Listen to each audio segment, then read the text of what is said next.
क्या अब वेनेजुला के बाद ग्रीनलैंड के ऊपर अटैक करेंगे ट्रंप?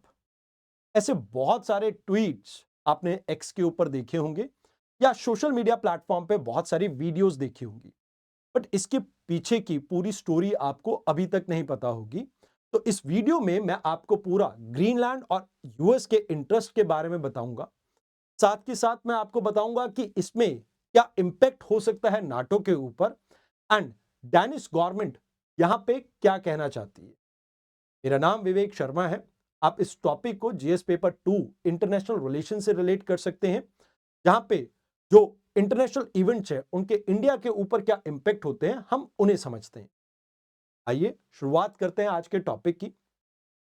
देखिए, अभी रिसेंटली क्या हुआ, यूएस गवर्नमेंट ने अटैक किया वेनेजुला के ऊपर, जहां पर वो वेनेजुला के जो प्रेसिडेंट थे निकोलस मादुरो और उनकी वाइफ को कैप्चर करके न्यूयॉर्क ले आए। अब वैसे तो ये पूरे इंटरनेशनल लॉ की धज्जियां उड़ाने का काम था, बट यहां पे बेशर्मी की हद तो तब हो गई जब यूएस ने कहा कि अब हम वेनेजुला को रन करेंगे। ऑल्दो बाद में यूएस ने इसे डिनाई कर दिया एंड साथ के साथ यूएस ने यह कहा कि अब यूएस की ऑयल कंपनीज देश के लिए पैसा बनाएंगी। अब ये देश यूएस है या वेनेजुला, वो देखने वाली बात रहेगी।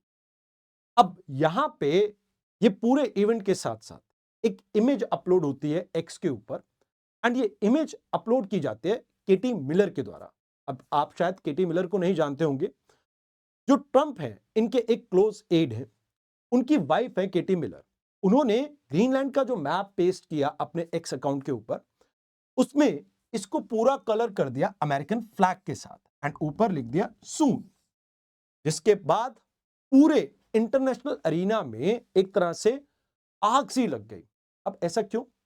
देखिए, ट्रंप अपने पहले टेन्योर में भी ये बात साफ कर चुके हैं कि यूएस की स्ट्रैटेजिक इंपॉर्टेंस के लिए, मतलब नेशनल सिक्योरिटी के लिए इन्हें ग्रीनलैंड की रिक्वायरमेंट है। बट ये सिर्फ नेशनल सिक्योरिटी के लिए नहीं है, इसके पीछे और भी बहुत सारे रीजंस हैं जिसको अब हम एक एक करके समझेंगे। देखिए, सबसे पहले आप ये समझिए कि यूएस का पिटफिक करके एक बेस है। ये बेस लोकेटेड है आपका ग्रीनलैंड में। कोल्ड वॉर के टाइम पे रशिया के ऊपर नजर रखने के लिए इस बेस को एस्टैब्लिश किया गया था एंड कोई भी मिसाइल अगर रशिया से एयरबॉर्न होती है तो तुरंत ही उसके बारे में यूएस को पता लग जाता था। तो ये एक अर्ली वार्निंग के लिए यूज किया जाता था, मिसाइल डिफेंस के लिए। एंड यहां पे अगर आप देखें तो यूरोप, एशिया पूरे के ऊपर नजर रख सकता था आपका यूएस, सिर्फ एक इस पॉइंट से। तो जिसकी वजह से यूएस कहता है कि हमारी डिफेंस के लिए यानी नेशनल सिक्योरिटी के लिए ये एरिया हमारे अंडर होना बहुत जरूरी है। अब यहां पे डेनमार्क भी तो एक नाटो का आपका अलाय है, तो यूएस क्यों नहीं डेनमार्क के साथ कोऑपरेट कर रहा? तो ये इसके पीछे की कहानी ये है कि जो नॉर्थ सी है, अब यहां पे आइस मेल्ट हो रही है क्लाइमेट चेंज की वजह से एंड इस पूरे एरिया में आपको रशियन और चाइनीज शिप्स देखने को मिलती हैं एंड डेनमार्क गवर्नमेंट अब इसको कंट्रोल नहीं कर पा रहा है। यानी ये जो पोलर सिल्क रूट की बात करता है चाइना, ये वही सिल्क रूट है जहां पे रेगुलर पेट्रोलिंग कर रही हैं आपकी रशिया की सबमरीन्स एंड सरफेस शिप्स, और जिसको कहीं ना कहीं जो डेनमार्क गवर्नमेंट है अभी नजरअंदाज कर रही है, और ये यूएस के लिए एक प्रॉब्लम के साइंस हैं। अब ये तो बात होगी कि अगेन डिफेंस पर्सपेक्टिव से ये बात कर रहे हैं। अब तीसरा डायमेंशन इसमें आता है कि यूएस को ये पता है कि ये जो ग्रीनलैंड की टेरिटरी है, इस टेरिटरी में बहुत सारे रेयर अर्थ मिनरल्स हैं। अभी यूएस बहुत बुरी तरीके से चाइना के ऊपर डिपेंडेंट है अपने हाईटेक सेक्टर्स के लिए, चाहे इलेक्ट्रॉनिक्स हो, इलेक्ट्रिक व्हीकल्स हो, डिफेंस सेक्टर हो। एंड अब वॉशिंगटन ये चाहता है कि भाई अपनी डिपेंडेंसी रिड्यूस करे किसी भी तरह से चाइना के ऊपर से एंड डोमिनेट करे ग्लोबल सप्लाई चेन को। तो इस वजह से यहां पे आप मान के चले कि यूएस अपना कंट्रोल एस्टैब्लिश करना चाहता है। वो तो अभी भी कंपनी भेज के कर सकता है, बट इसमें एक प्रॉब्लम है।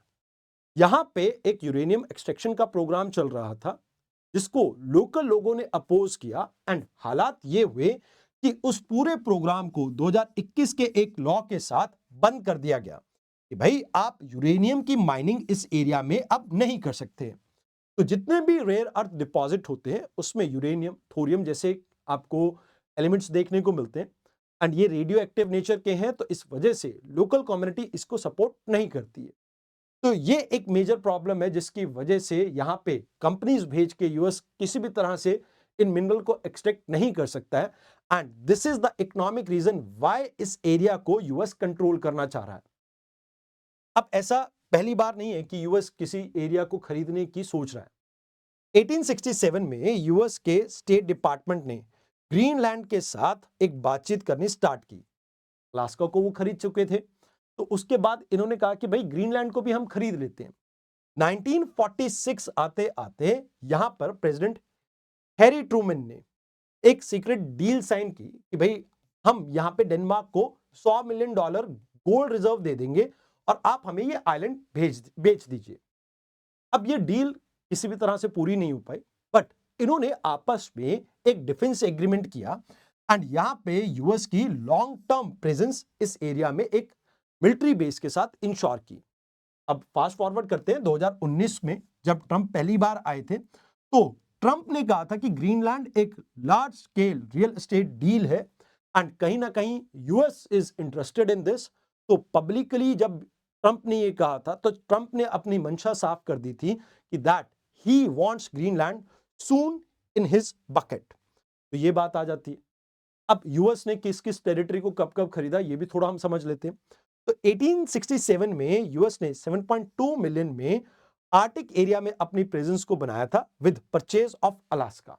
अलास्का को यहां पे खरीद के ये आप ये कह सकते हो कि अपने पार्ट में इन्होंने इंक्लूड किया। इसी के आसपास 1803 में इन्होंने लुइसियाना को परचेज किया था फ्रांस से $15 मिलियन के आसपास। ये लुइसियाना स्टेट है आपकी।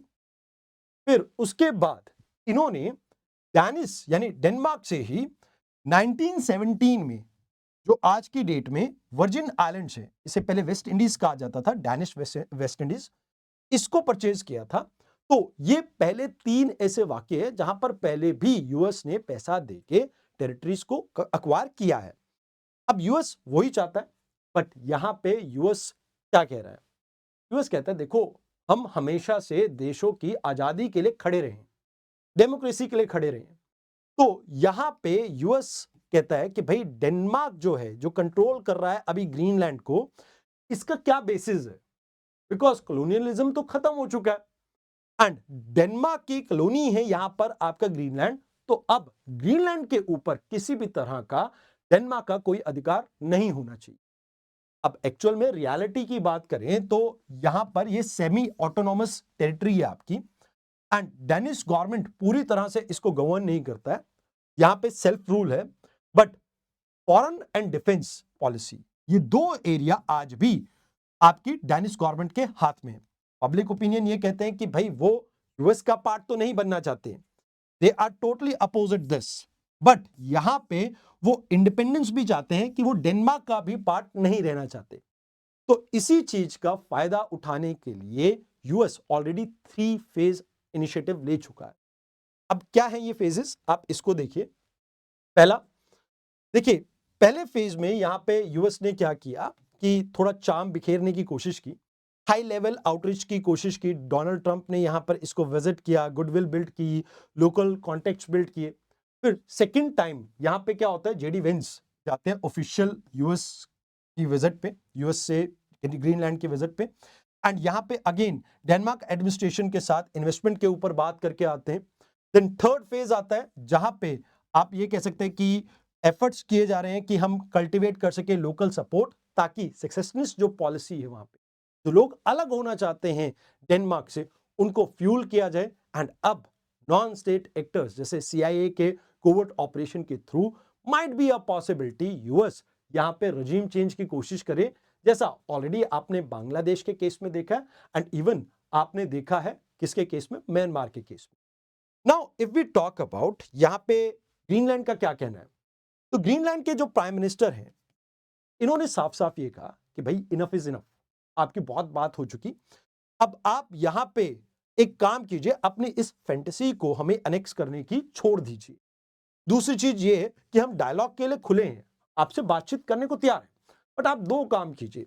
पहला, इंटरनेशनल लॉ को फॉलो कीजिए एंड प्रॉपर चैनल के थ्रू बात कीजिए जिसमें डेनमार्क को आपको लूप में रखना होगा। अब यहां पे डेनमार्क गवर्नमेंट का क्या कहना है? डेनमार्क ये कहते हैं कि भाई यूएस का यहां पे कोई अधिकार नहीं है, ये देश बिकाऊ नहीं है। अब यूरोपियन यूनियन ये कहती है कि भाई देखो, डेनमार्क और ग्रीनलैंड के बीच में आपसी जो भी चल रहा है इसमें यूएस को इंटरवीन करने की जरूरत नहीं है। तो जिससे यूरोपियन यूनियन ने भी ये चीज साफ कर दी है कि एक्चुअल में यूएस को इसमें बीच में घुसने की कोई रिक्वायरमेंट नहीं है। तो ये चीजें हमें यहां पे देखने को मिल जाती हैं। अब यहां पे एक बात ये आती है कि भाई अगर किसी भी तरह से यूएस ये सोचता है कि वो डेनमार्क की इस टेरिटरी को एनेक्स कर लेगा, तो यहां पे जो प्राइम मिनिस्टर हैं, डेनिश प्राइम मिनिस्टर डेनमार्क के, इन्होंने कहा कि भाई हम नाटो को छोड़ देंगे। तो मतलब नाटो यहां पे आप ये कह सकते हो कि ऑलमोस्ट फिनिश है। कहीं ना कहीं आप ये मान के चलो, नाटो आज तक इसी भरोसे पे चला आया है कि एक नाटो देश के ऊपर अगर कोई भी अटैक करता है तो सभी नाटो देश उसको रिप्लाई करेंगे। अब आप सोचेंगे कि ग्रीनलैंड इसमें कैसे कवर है? तो ग्रीनलैंड डेनिश की एक प्रॉपर्टी, डेनमार्क की एक प्रॉपर्टी है एंड इस वजह से जो ग्रीनलैंड है वो भी नाटो के अंदर कवर्ड है। तो यहां पे कोई भी मेंबर नाटो का अगर किसी और मेंबर को परेशान करता है तो उस केस में नाटो का फायदा है ही क्या? तो यहां पे ये कहा गया कि भैया अगर ग्रीनलैंड इज नॉट लाइक एक इंडिपेंडेंट मेंबर नहीं है, बट स्टिल क्योंकि डेनमार्क इसका मेंबर है तो ये मेंबरशिप ग्रीनलैंड को भी मिली हुई है। और अगर हम आपस में ही एक दूसरे को थ्रेट देंगे तो इस ट्रीटी का फायदा क्या है? अब ये पूरा इस आर्टिकल का सार था। अब आप बताइए कमेंट सेक्शन में आपको क्या लगता है कि क्या वाकई में ट्रंप ग्रीनलैंड को डेनमार्क से छीन पाएंगे? कमेंट सेक्शन में आप अपने ओपिनियन बता सकते हैं मुझे। आई होप आपको आज का वीडियो अच्छा लगा हो। अच्छा लगा हो तो लाइक एंड शेयर जरूर करना। धन्यवाद।